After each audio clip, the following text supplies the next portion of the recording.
పరిశుద్ధ గ్రంథంలో గొప్ప స్నేహితులుగా పిలువబడినటువంటి వారు యోనాతాను, దావీదండి. మరి వాళ్ళ మధ్య ఉన్నటువంటి స్నేహం చాలా గొప్పదండి. మరి యోనాతాను ఒక రాజకుమారుడై ఉండి మరి గొర్రెల కాసుకునేటువంటి ఆ గొర్రెల కాపరైన దావీదుతో స్నేహం చేయడానికి ఇష్టపడ్డాడు.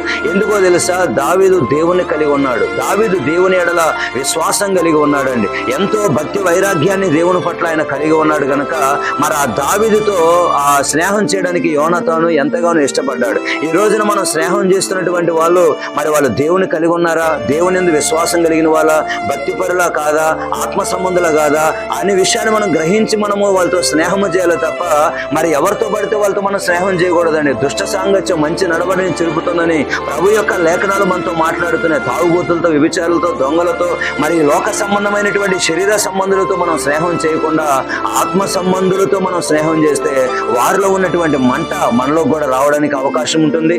వారిలో ఉన్న భక్తి వైరాగ్యం మనలో కూడా రావడానికి అవకాశం ఉంటుందని ప్రేమతో మనవి చేస్తున్నాను. అలాగే శిష్యుల్లో కాస్త చిన్న చిన్న లోపాలు ఉన్నా కూడా యేసుతో వారు స్నేహం చేయడం వల్ల మరి యేసు ప్రభు వారు కూడా మాట్లాడారు. యోహాను సువార్త 15:15 మిమ్మల్ని దాసులని పిలవక మిమ్మల్ని స్నేహితులనే పిలుస్తున్నానని యేసు ప్రభు వారు మాట్లాడారు. యేసయ్యతో స్నేహం చేయడం వల్ల వారిలో ఉన్న చిన్న చిన్న లోపాలన్నీ కూడా వారు సరి చేసుకొని ఆ తర్వాత కాలంలో వాళ్ళు అపోస్తులుగా మరి గొప్ప పరిచయం చేసి లక్షల ఆత్మను ప్రభు కొరకు సంపాదించినట్లుగా దేవుని యొక్క లేఖనాలు మనతో మాట్లాడుతున్నాయి. కాబట్టి నువ్వు ఎవరితో స్నేహం చేస్తున్నావో ఒక్కసారి మీరు ఆలోచన చేయండి. నువ్వు స్నేహం చేస్తున్న ఆ వ్యక్తి యొక్క ఆ క్వాలిఫికేషన్స్ ఏంటి, అతని యొక్క ప్రవర్తన, అతని యాటిట్యూడ్ ఏంటి అనేది మనం తెలుసుకొని ఆ తర్వాత అలాంటి వ్యక్తులతో మనం స్నేహం చేయాలని ప్రేమతో మనవి చేస్తున్నాను.